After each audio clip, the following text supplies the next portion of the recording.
I think we got the call. I've been waiting for here. Here we go. Hey, get off the phone with your Calling from a 705 area code. Who's this? Where are you calling from? This is Vinny. I'm calling from Ontario. Oh.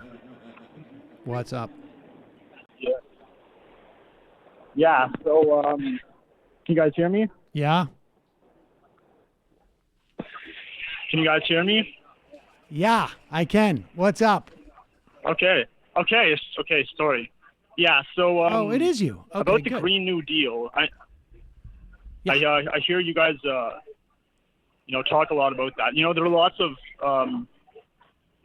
of things with that where lots of people have been talking about, but I'm talking about like the premise itself of having a huge public sector intervention like that. Right. Is are you guys aware of some mainstream macroeconomic theories? No. Yeah. Okay. So have you heard of the crowding out effect? The crowding out effect? Yes, that's a... Have you heard about that? Yes, I have. Yeah, so basically the idea behind that is, so when you have this massive amount of public sector spending, right, public spending within the economy, just of a huge scale, as is proposed by AOC and so many others, right, what happens is it temporarily leads to an increase in interest rates, which in the long term, when the economy corrects itself in the long run. How does it lead to an interest? How does it lead to? Explain to us. How does it lead to an increase in interest rates? So what happens is when there's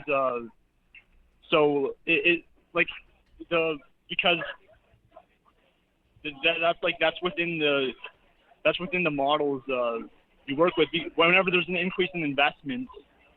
How does government spending? How does government spending lead to an increase in interest rates? It increases because it increases the demand for money, right? And the money. Government spending. Wait a second. Government spending increases. Demand, so government spending increases the demand for money. Increase in demand. Isn't government spending an increase in the supply of money? No, that's what the Federal Reserve does. The Federal Reserve. When the supply side corrects itself, what you get is a net. Who sets? Decrease Let's in just GDP growth. let's just start at the beginning. Who sets the interest rates?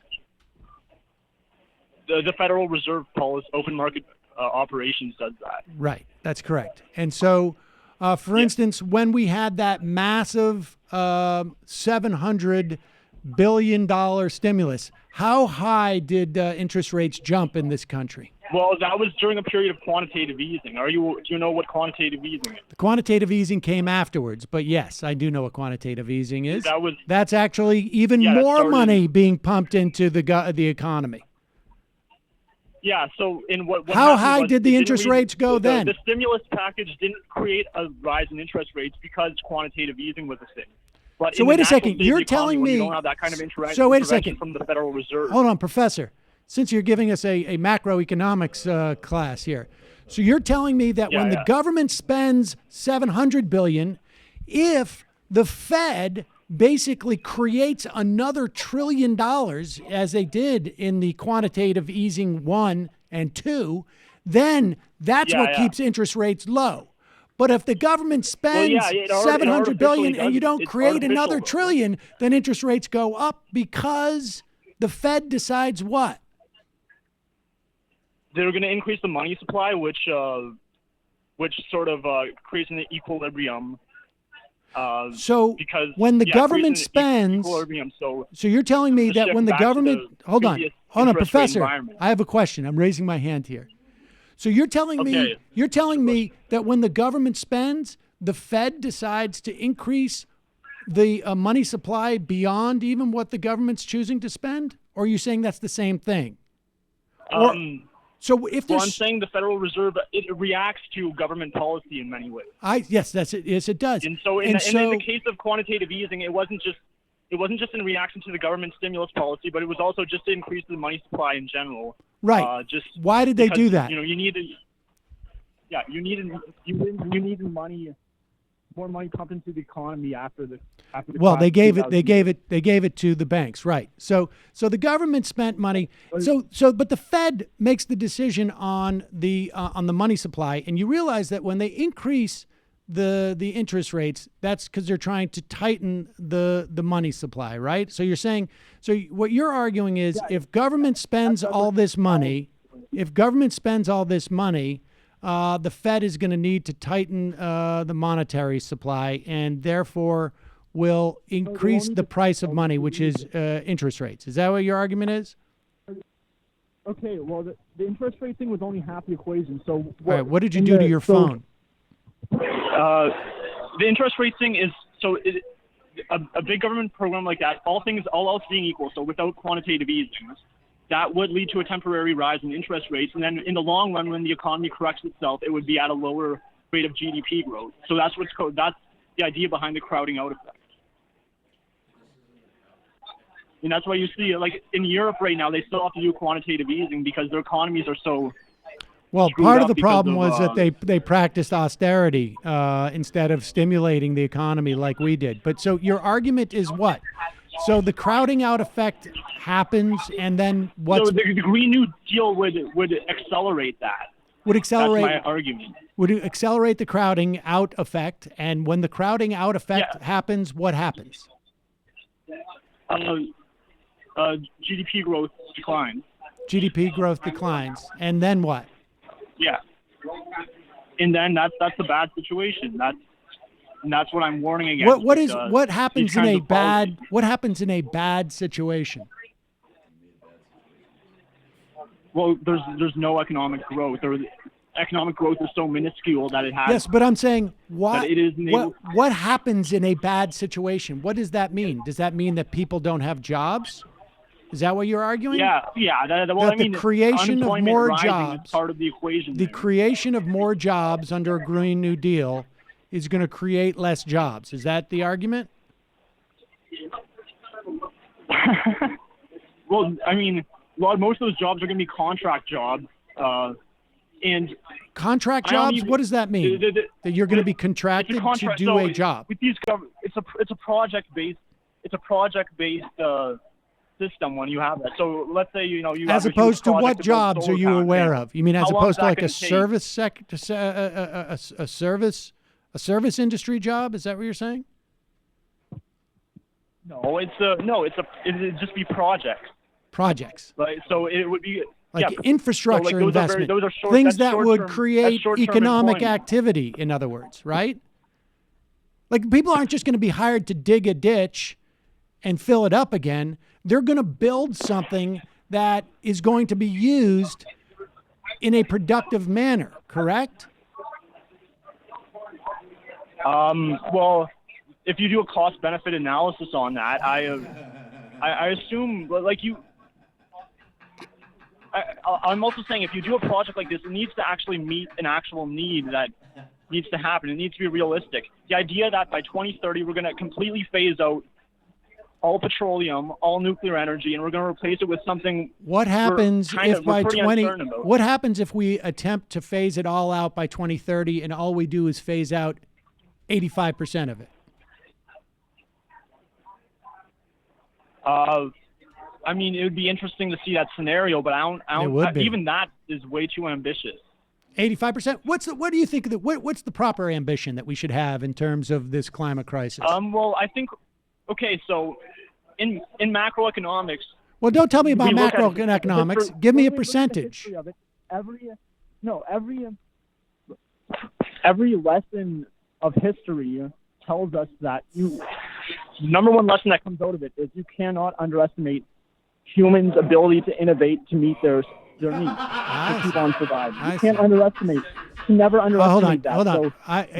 One can also not underestimate one's ability to not use a phone correctly, because I can barely hear you. But are you aware of what the United States did in terms of its war effort, for instance?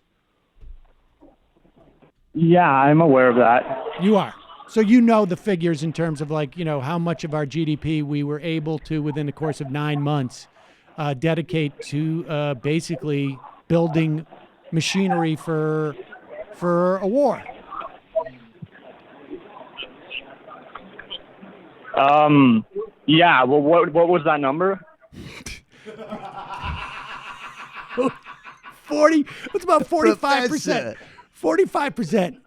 45% of our GDP at that point was converted. I mean, not overnight. It took a year, I think, into creating those weapons for war. So, I mean, our ability. I don't know I still don't see what your point is, though. Well, you just that. My point. Yeah, is, I said.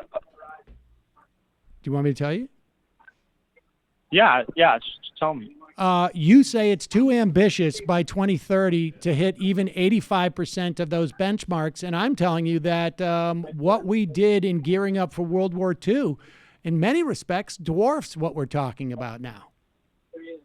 Yeah, but it's a different situation with war. War, there is a fundamental understanding of this is a clear objective we have, and we're gonna do that with something like Green New Deal. So, Adrian, will you join me? It's very vague. It's Adrian, very vague. You don't.